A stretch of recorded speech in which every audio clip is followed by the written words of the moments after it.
له ومن يضلل فلا هادي له واشهد ان لا اله الا الله وحده لا شريك له واشهد ان محمدا عبده ورسوله اما بعد فان خير الحديث كتاب الله وخير الهدي هدي محمد صلى الله عليه وسلم وشر الامور محدثاتها وكل محدثة بدعة وكل بدعة ضلالة وكل ضلالة في النار. قال الله سبحانه وتعالى في القرآن المجيد والفرقان الحميد: أعوذ بالله السميع العليم من الشيطان الرجيم. بسم الله الرحمن الرحيم. يا أيها الذين آمنوا اتقوا الله حق تقاته ولا تموتن إلا وأنتم مسلمون. يا أيها الناس اتقوا ربكم الذي خلقكم من نفس واحدة وخلق منها زوجها وبث منهما رجالا كثيرا ونساء واتقوا الله الذي تساءلون به والأرحام إن الله كان عليكم رقيبا. يا أيها الذين آمنوا اتقوا الله وقولوا قولا سديدا يصلح لكم أعمالكم ويغفر لكم ذنوبكم ومن يطع الله ورسوله فقد فاز فوزا عظيما. وقال الله سبحانه وتعالى في مقام آخر: والعصر إن الإنسان لفي خسر إلا الذين آمنوا وعملوا الصالحات وتواصوا بالحق وتواصوا بالصبر. تمام قسم کی حمد و ثنا، کبریائی اور بڑائی اس رب العالمین کے لیے لائق و زیبا ہے جس نے کہ ہمیں انسان کی شکل میں پیدا فرمایا، ہماری رشد و ہدایت کے لیے قرآن کریم جیسی کتاب اتاری اور اس قرآن کریم کو سمجھانے کے لیے اپنے نبی محمد الرسول اللہ صلی اللہ علیہ وسلم کو اس دنیا میں مبعوث فرمایا۔ درود و سلام ہادی برحق سید المرسلین خاتم النبیین محمد ابن عبداللہ رحمت للعالمین صلی اللہ علیہ وسلم پر، جو ساری کائنات کے لیے رشد و ہدایت کا پیغام لے کر اس دنیا میں تشریف لائے اور اس گمراہ انسانیت کو زندگی جینے کے طریقے سکھائے اور زندگی کے ہر موڑ پر مکمل رہنمائی عطا فرمائی۔ ابھی میں نے جو قرآن کریم کی ایک چھوٹی سی آیت سورت تلاوت کی ہے، جو کہ قرآن کریم کی چھوٹی سورتوں میں کی ایک سورت ہے جس میں چند آیتیں ہیں، اور اس سورت میں اللہ وحدہ لا شریک نے زمانے کی قسم کھا کر کوئی ضروری باتیں بتائی ہیں۔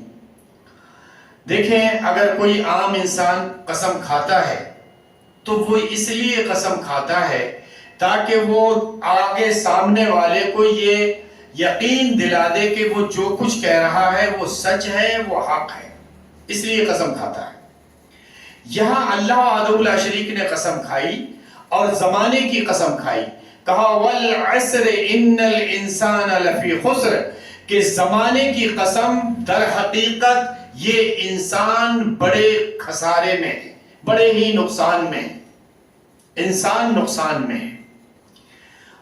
میں نے پہلے بھی بتایا کئی خطبوں میں کہ اللہ وحدہ لا شریک کا یہ اسلوب ہے، یہ طریقہ ہے کہ اللہ وحدہ لا شریک جب بھی قرآن کریم میں اگر کسی بات کو اٹھاتا ہے تو وہ اس کو ادھوری نہیں چھوڑتا ہے، اس بات کو پوری کرتا ہے۔ دوسری بات یہ ہے کہ جو وہ اگر کوئی بیماری بتاتا ہے تو اس کا علاج بھی بتائے گا، اگر کوئی اچھائی بتاتا ہے تو پھر اس برائی کی بھی طرف آگاہ کرے گا، اگر جنت کا تذکرہ ہوگا تو جہنم کا تذکرہ بھی ہوگا۔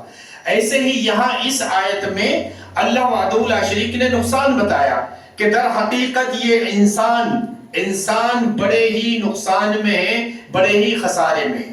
اب جب نقصان بتا دیا اللہ وحدہ لا شریک نے تو ظاہر سی بات ہے کہ اس سے بچنے کا طریقہ بھی بتائے گا کہ اس سے بچ کیسے سکتے ہیں آپ۔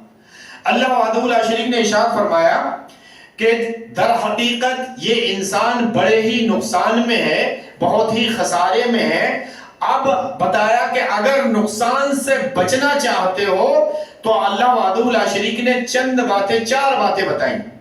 کہا کہ جو ان 4 باتیں جس انسان کے اندر ہیں، جو ان 4 باتوں پر عمل کرتا ہے، وہ انسان پوری طرح نقصان سے بچ جاتا ہے. یعنی نقصان سے بچ جاتا ہے. اللہ کے بندو، اگر دنیا میں آپ کو کوئی فائدہ بتائے کہ دیکھو تمہارا کسی بھی حال میں نقصان نہیں ہوگا، تم ایسا کام کر لو، تو پھر آدمی اس کی بات کو مضبوطی کے ساتھ پکڑ لے گا کہ کہیں ایسا نہ ہو کہ میرے کاروبار میں، میرے بزنس میں کوئی نقصان ہو جائے. اس کو مضبوطی کے ساتھ پکڑ لے گا. یہاں اللہ وحدہ لا شریک نے آپ کی زندگی کے بارے میں بتایا، آخرت کے بارے میں بتایا کہ انسان جو ہے اس دنیا میں رہتے ہوئے بڑے ہی نقصان میں ہے، بڑے ہی خسارے میں ہے. اگر بچا ہے کوئی تو وہ بچا ہے جس کے اندر یہ 4 صفات پائی جائیں. 4 صفات جس کے اندر پائی جائیں گی وہ نقصان سے پورا بچ گیا. کہا اِلَّا الَّذِينَ آمَنُوا وَعَمِلُوا الصَّالِحَاتِ وَتَوَاصَوْا بِالْحَقِّ وَتَوَاصَوْا بِالصَّبْرِ. 4 چیزیں بتائیں کہ جس کے اندر یہ 4 چیزیں پائی جائیں گی ایسا انسان نقصان سے پوری طرح بچ جائے گا. اور جس کے اندر ایک چیز پائی جائے گی وہ 25% نقصان سے بچ گیا. جس کے اندر 2 چیزیں پائی جائیں گی وہ 50% نقصان سے بچ گیا. جس کے اندر 3 چیزیں پائی جائیں گی وہ 75% نقصان سے بچ گیا. اور جس کے اندر 4 چیزیں پائی جائیں گی وہ پوری طرح یعنی 100% نقصان سے بچ گیا. آئیے ان 4 چیزوں کو دیکھتے ہیں، اس پر غور و فکر کرتے ہیں، پھر جو رب نے بتایا ہے اس کے مطابق عمل کرتے ہیں اور اپنی زندگی میں وہی صفات لاگو کرنے کی کوشش کرتے ہیں. اللہ وحدہ لا شریک نے ارشاد فرمایا اِلَّا الَّذِينَ آمَنُوا. سب سے پہلی چیز کیا بتائی کہ جو شخص ایمان لائے، ایمان والے ہیں، وہ نقصان سے بچ گئے. یعنی جس کسی نے کلمہ پڑھ لیا لا الہ الا اللہ محمد الرسول اللہ، وہ ایمان والا ہو گیا. آپ دیکھتے ہوں گے ابھی جو ہے ایک داعی ہے جو کہ مشہور ہے، اپنے پہلے انڈیا کا ہی رہنے والا تھا. دیکھیں کتنے لوگ ابھی پروگرام ہو رہے ہیں تو کلمہ پڑھ رہے ہیں اور الحمدللہ مسلمان ہو رہے ہیں.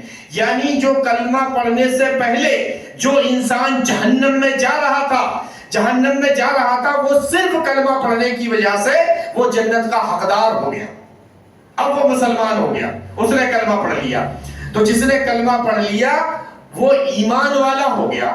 اب ایمان میں کوئی آدمی کمزور ہے، کوئی آدمی اچھے ایمان والا ہے، کوئی بہت ہی اعلیٰ درجے کا ایمان والا ہے. اچھا، اللہ وحدہ لا شریک اور نبی کریم صلی اللہ علیہ وسلم، اللہ نے بھی اور نبی صلی اللہ علیہ وسلم نے بھی دنیا میں اگر آپ غور و فکر کریں تو کوئی بھی چیز ایسی جو دین کے تعلق سے ہوگی کوئی ایسی چیز چھوڑی نہیں ہے جو ہم کو بتائی نہیں. آئیے ہم اپنا ایمان بھی چیک کر لیتے ہیں. ایمان کے بارے میں کیا بتایا؟ کیا آپ اپنے آپ کو چیک کرنا چاہتے ہیں کہ آپ کے اندر کون سے درجے کا ایمان ہے؟ ایمان کا درجہ آپ چیک کرنا چاہتے ہیں تو ایک حدیث پر رکھ کر اپنے آپ کو تولیں، آپ کو پتا چل جائے گا. دیکھیں ارشاد فرمایا کہ من راء منکم منکرا فلیغیرہ بیدہ، کہ جو کوئی شخص برائی ہوتی دیکھے وہ اپنی طاقت سے اس کو روک دے، اس کو مٹا دے. یہ فرسٹ کلاس ایمان والا ہے. اول درجے کا ایمان ایسے شخص کے اندر ہے کہ جس نے برائی ہوتی دیکھی اس برائی سے وہ فوراً اپنی طاقت سے روک دے.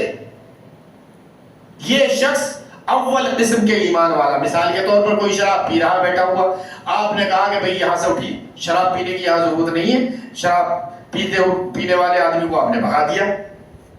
کوئی جوا کھیل رہا بیٹھا ہوا، آپ نے اس کو ڈانٹ کر بھگا دیا. یعنی آپ نے طاقت کا استعمال کر کے اس کو ہٹا دیا.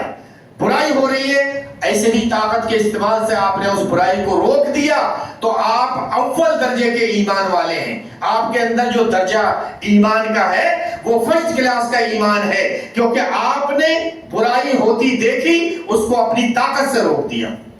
کہا من راء منکم منکرا فلیغیرہ بیدہ فإن لم یستطع فبلسانہ فإن لم یستطع فبقلبہ وذلک اضعف الایمان. اگر اتنی طاقت نہیں ہے کہ آپ اس کو اپنی طاقت سے روکیں گے، آگے کا آدمی جو ہے وہ زیادہ طاقتور ہے، تو آپ زبان سے سمجھائیے کہ میرے بھائی یہ جوا، یہ شراب، یہ چوری، یہ چغلی، یہ غیبت، یہ سب اللہ وحدہ لا شریک نے منع کیا ہے، یہ حرام ہے۔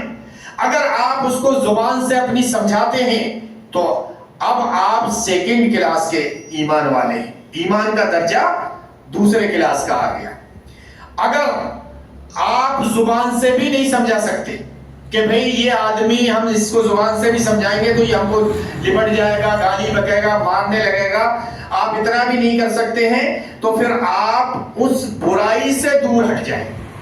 برائی ہو رہی ہے، اللہ کی نافرمانی ہو رہی ہے، رسول اللہ صلی اللہ علیہ وسلم کی نافرمانی ہو رہی ہے، اس برائی سے بچ کر نکل جائیں، اس کے دل سے برا جانے کہ بھئی یہ برا کام ہو رہا ہے، اس سے آپ بچ کر نکل گئے، تو یہ آپ کے اندر ہلکے درجے کا ایمان ہے۔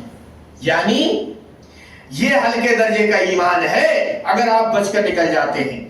اب غور کرنے کی بات یہ ہے کہ جو شخص جوا کھیل رہا ہے، جو شخص شراب پی رہا ہے، شراب پی رہا ہے، جو شخص چغلی کر رہا ہے، جو شخص غیبت کر رہا ہے، جو شخص چوری کر رہا ہے، جو شخص زنا کر رہا ہے، اس کے اندر کون سا ایمان ہے؟ اس کے اندر کون سے درجے کا ایمان ہے؟ تو نبی کریم صلی اللہ علیہ وسلم نے ہم کو بتا دیا ایمان کے درجے، ہم اپنے آپ کو رکھ کر اس پر چیک کر سکتے ہیں کہ ہمارے اندر جو ایمان کا درجہ ہے وہ کون سا ہے۔ پہلی چیز ہو گئی کہ ایمان والا ہونا چاہیے۔ اگر ایمان والے ہو گئے تو ہم 25% نقصان سے بچ گئے، اور اس میں تقریباً سبھی لوگ 25% تو بچے ہوئے ہیں جنہوں نے کلمہ پڑھ لیا ہے، جو مسلمان ہو گئے ہیں، جو ایمان والے ہو گئے، وہ 25% تو بچ گئے۔ اب آیا اگلا 25%، وَعَمِلُوا الصَّالِحَاتِ، نیک اعمال کرنا۔ نیک اعمال وہ ہوتے ہیں جو اللہ اور اس کے رسول نے بتائے، وہ نیک اعمال ہیں۔ جیسے اذان ہوئی، آپ فوراً مسجد میں آ گئے، جمعہ کا وقت ہوا، آپ مسجد میں آ گئے نماز کے لیے، یہ عمل صالح ہیں جو اللہ اور اس کے رسول نے بتائے ہیں۔ اب آپ عمل صالح بھی کرنے لگے، نیک اعمال بھی کرنے لگے، جیسے ہی اذان ہوتی ہے آپ مسجد میں آتے ہیں، نماز پڑھتے ہیں، آپ نیک اعمال کر رہے ہیں۔ جیسے ہی رمضان کا مہینہ شروع ہوتا ہے آپ پورے مہینے کے روزے رکھتے ہیں، آپ نیک اعمال کر رہے ہیں۔ آپ کے اوپر زکوٰۃ فرض ہو گئی، آپ وقت پر زکوٰۃ ادا کر رہے ہیں، آپ جو ہے دوسرے نمبر پر بھی پاس ہو گئے، یعنی 50% نقصان سے بچ گئے۔ اب آیا اگلا 25%، یہ بڑے خطرناک ہے، یہ بہت خطرناک ہے۔ یہ خطرناک ایسا ہے کہ یہ دو لفظ ہیں اس میں، حق۔ یہ حق، حالانکہ لفظ تو صرف دو، حرف تو صرف دو ہے، ہا اور قا، حق، لیکن یہ دو حرف کا مجموعہ اتنا خطرناک ہے، اتنا خطرناک ہے کہ دنیا کا جو سب سے اعلیٰ، جو سب سے افضل، یعنی ہمارے نبی صلی اللہ علیہ وسلم اخلاق میں پوری دنیا میں سب سے اعلیٰ تھے، سب سے افضل تھے۔ آپ صلی اللہ علیہ وسلم سے اچھے اخلاق والا نہ دنیا میں آج تک کوئی آیا اور نہ قیامت تک آ سکتا ہے۔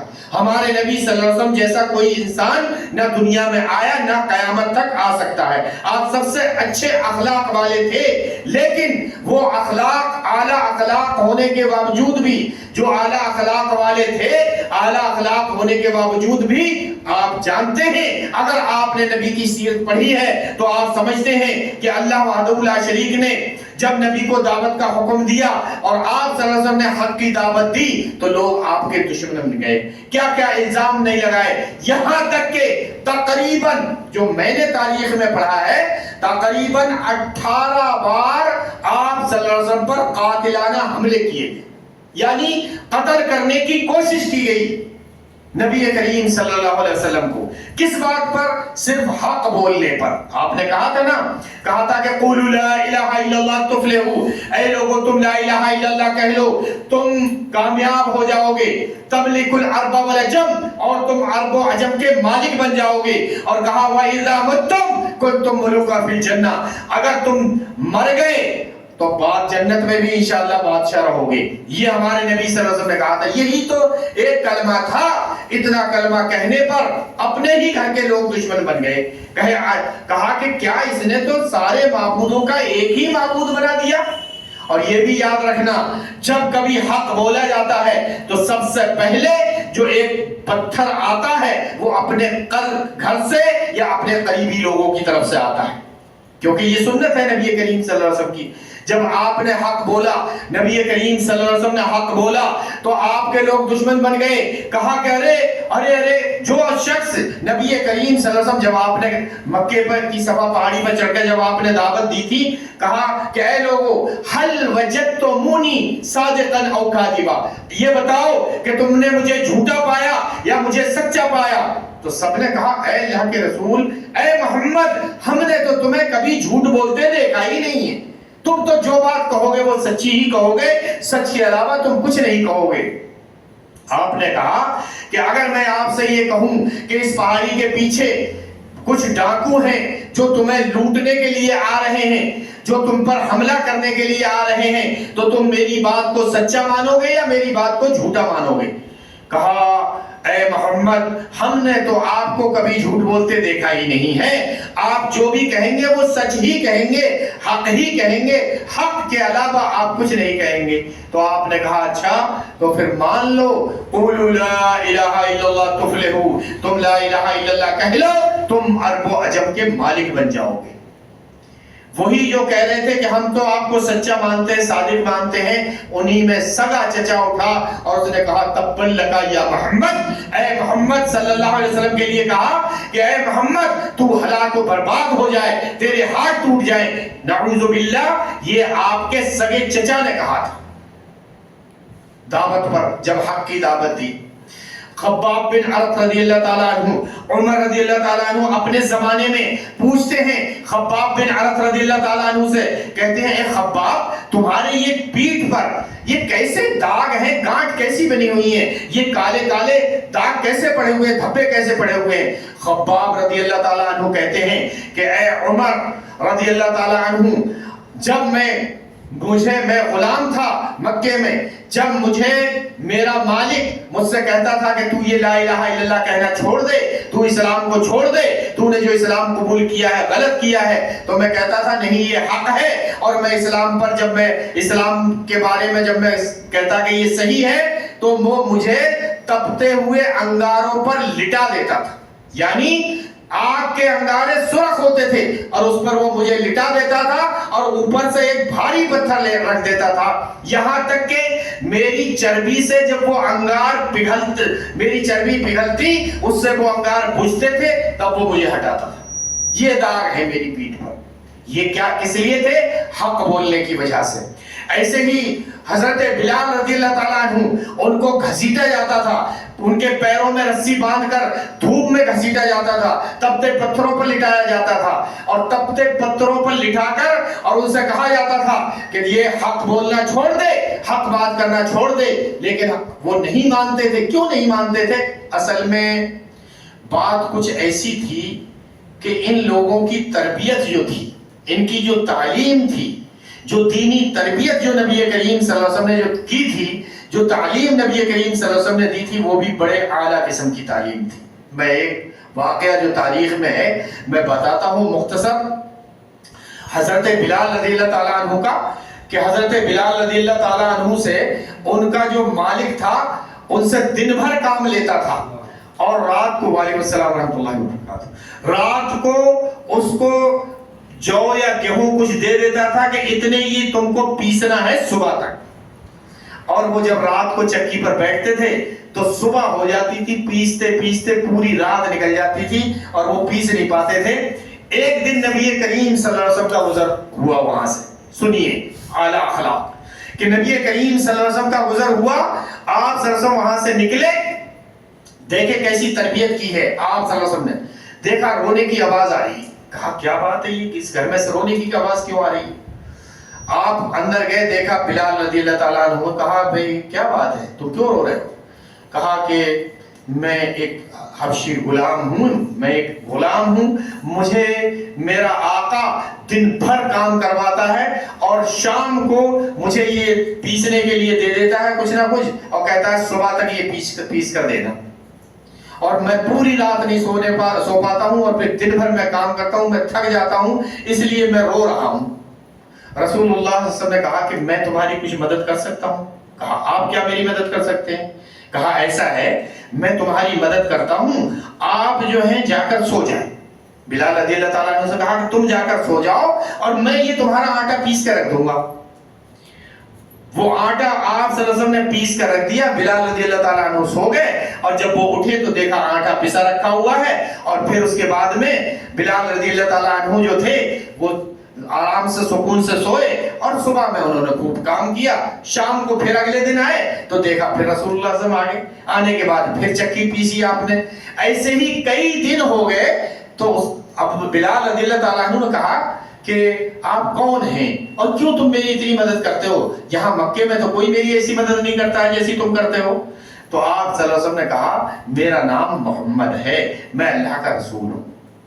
یہ ایسی تربیت، ایسی تعلیم دی نبی کریم صلی اللہ علیہ وسلم نے، اخلاق کی اعلیٰ تعلیم کہ بلال رضی اللہ تعالیٰ عنہ آپ کے دیوانے ہو گئے، اور آپ صلی اللہ علیہ وسلم سے خوش ہو کر کہا کہ تمہاری کیا دعوت ہے؟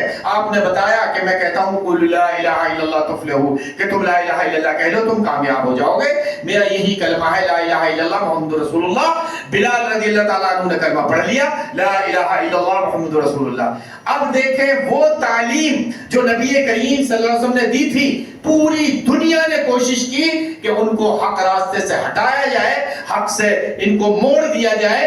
اس نے اتنی تکلیفیں دی، آپ صلی اللہ علیہ وسلم بتاتے حدیثوں میں آتا ہے اتنی تکلیفیں دی بلال رضی اللہ تعالیٰ عنہ کو کہ تپتے انگاروں پر بھی لٹایا جاتا تھا، گرم دھول پر لٹایا جاتا تھا، گرم پتھر آپ کے اوپر رکھ دیے جاتے تھے، پیروں میں رسی باندھ کر گھسیٹا جاتا تھا، لیکن آپ حق حق کا نعرہ لگاتے رہتے تھے۔ آپ نے وہ حق کا نعرہ لگانا نہیں چھوڑا۔ کیسے چھوڑتے؟ کیونکہ آپ کی تعلیم اتنے اعلیٰ اخلاق والے نبی یعنی محمد رسول اللہ صلی اللہ علیہ وسلم نے آپ کی تعلیم اور تربیت آپ کی تھی، اسی لیے بلال رضی اللہ تعالیٰ عنہ لاش تک اپنے ایمان پر قائم رہے۔ ایسے واقعات سیرت میں بہت ہیں، میں آپ کو اس لیے بتا رہا ہوں کہ دیکھیں آج کے زمانے میں حق کی دعوت دینا بہت مشکل کا کام، بہت مشکل کا کام۔ آپ کسی کو حق کی دعوت دیں، آپ کو وہی الزام لگائے جائیں گے جو نبی کریم صلی اللہ علیہ وسلم پر لگائے جاتے تھے۔ کون سے؟ کہ یہ بددین ہو گیا ہے، یہ گمراہ ہو گیا ہے، یہ راستے سے بھٹک گیا ہے، یہ ہمارے باپ داداؤں کو گالیاں دیتا ہے، یہ ہمارے دین پر عیب لگاتا ہے۔ یہ کلمات اس شخص سے کہے جاتے تھے جو دنیا کا سب سے اچھا انسان ہے، یعنی نبی کریم صلی اللہ علیہ وسلم سے یہ باتیں کہی جاتی تھی۔ تو یہ تیسری چیز ہے کہ جو حق کی دعوت دینا، اگر آپ حق کی دعوت دیتے ہیں تو پھر آپ 75% نقصان سے بچ جائیں گے اگر یہ تین چیزیں آپ کے اندر پائی گئیں۔ اسی لیے میں بتا رہا ہوں کہ یہ حق کی دعوت دینا بہت مشکل کا کام ہے۔ حق کی دعوت دینا، آج کل اگر کوئی حق کی دعوت دینے کے لیے کھڑا ہو، ارے یہ کیا ہو گیا اس کو، وہی جو الزام نبی پر لگائے جاتے تھے کہ یہ تو راستے سے بھٹک گیا ہے، یہ تو گمراہ ہو گیا ہے، یہ ہمارے دین پر عیب لگاتا ہے، ہمارے باپ داداؤں کو برا کہتا ہے، یہی الزام آج بھی لگائے جاتے ہیں، اور لگائے جاتے ہیں الزام، اور اس کا معاشرے سے بائیکاٹ بھی کیا جاتا ہے۔ آپ کو پتا ہے کہ نبی کریم صلی اللہ علیہ وسلم کو 3 سال تک وادی ابی شیبہ میں قید کر کے رکھا تھا، کہ آپ صلی اللہ علیہ وسلم کو کھانا پینا سب کچھ 3 سال تک بند کر دیا تھا، کہ آپ کے لیے آپ کو قید کر دیا گیا، اور آپ کو اور آپ کے ساتھ والوں کو، یعنی جو مسلمان نہیں ہوئے ہیں لیکن آپ کے ساتھ میں ہیں، ان کو بھی کہا کہ تم بھی جاؤ، نکل کر مکے سے نکل جاؤ، اور باہر نکال دیا گیا اور وادی ابی شیبہ میں ان کو قید کر دیا گیا۔ تو ایسے ہی الزام آج بھی لگائے جاتے ہیں، آج بھی ان کو برا بھلا کہا جاتا ہے۔ جو حق کی دعوت آپ لے کر کھڑے ہو، آپ پر ایسے ہی الزام لگائے جائیں گے جو الزام نبی کریم صلی اللہ علیہ وسلم پر لگائے گئے تھے۔ یہ حق کی دعوت ہو گئی۔ اور چوتھی چیز ہے، آخری چیز، اگر وہ بھی آدمی کے اندر پائی جائے گی تو آدمی 100% نقصان سے بچ جاتا ہے۔ وہ ہے صبر کی تلقین کرنا اور خود صبر کرنا، صبر کا دامن نہ چھوڑنا۔ اب جو حق کی دعوت دیتا ہے تو اس پر یہ چوتھی چیز خود ہی پوری ہو جاتی ہے، کیونکہ جب آدمی حق کی دعوت دے گا تو اس کو برا بھلا کہا جائے گا، اس کو گالیاں دی جائیں گی، اس کو طعن و تشنیع کی جائے گی، اس کو معاشرے سے بائیکاٹ کیا جائے گا، اس کو رشتہ داروں سے دور کیا جائے گا، اس کو خاندان سے دور کیا جائے گا۔ تو پھر جو چوتھی چیز ہے صبر کی، کہ وہ خود ہی بھی صبر کرے گا، مجبور ہو جائے گا صبر کرنے کے لیے۔ تو اللہ وحدہ لا شریک نے بھی کہا ہے کہ ان اللہ مع الصابرین، کہ یقیناً اللہ وحدہ لا شریک صبر کرنے کے والوں کے ساتھ ہے۔ تو پھر ہم کو چاہیے کہ حق کی دعوت دیں اور اس پر جو بھی مشکلیں آئیں، جو بھی پریشانی آئیں، اللہ کے اوپر چھوڑ دیں اور صبر کریں۔ اس کا بدلہ اللہ دے گا، کسی انسان کے بس کی بات نہیں ہے اس کا بدلہ دینے کا، اس کا بدلہ انشاءاللہ اللہ وحدہ لا شریک دے گا۔ اللہ وحدہ لا شریک سے دعا ہے کہ اللہ وحدہ لا شریک ہم سب کے گناہوں کو معاف کر کے ہمیں جنت الفردوس میں جگہ عطا فرمائے۔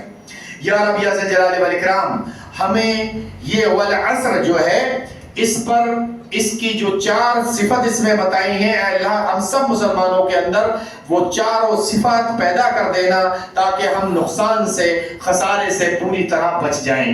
یا رب یا ذی الجلال والاکرام، جو ہمارے بھائی بیمار ہیں اے اللہ ان کو شفاء کل عطا فرما، جو بے روزگار ہیں اے اللہ ان کو روزگار عطا فرما، جو باروزگار ہیں اے اللہ ان کے روزگار میں برکت عطا فرما۔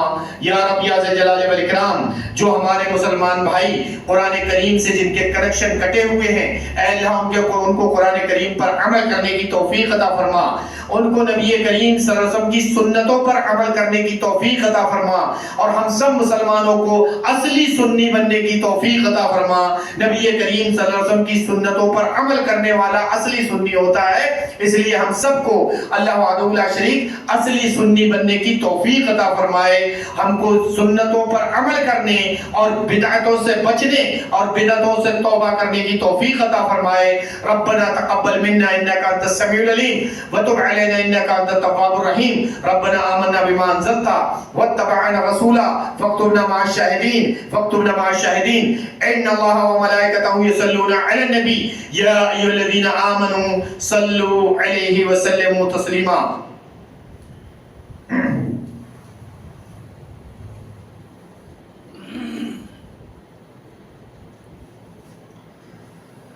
الحمد للہ وحدہ والصلاة والسلام علی من لا نبی بعدہ۔